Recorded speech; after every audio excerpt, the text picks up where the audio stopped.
नाज़रीन, तलहार वेझो डॉटसन कल्टी थियण जे नतीजे में नीगर फोत थी वियो आहे। औरतुनि ऐं ॿारनि समेत 20 ॼणा ज़ख़्मी थी पिया आहिनि। उन हवाले सां वधीक तफ़सील मालूम कंदासीं मीना टीवी न्यूज़ जे रिपोर्टर जमशेद मल्ला खां। जी जमशेद, वधीक छा तफ़सील आहिनि?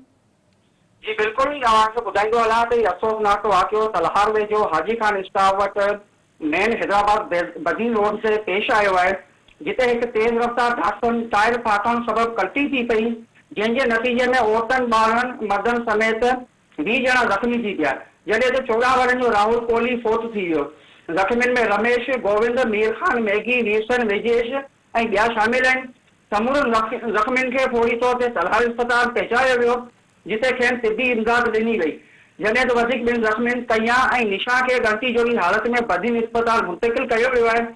ज़ख़्मी सभु हारी हुआ जेके नज़रपुर खां बदीन वेर करण जे लाइ वञी रहिया हुआ त रस्ते में हीउ हादसो पेश आयो आहे। जी जमशेद, वधीक तफ़सील ॾियण लाइ अव्हां जी महिरबानी।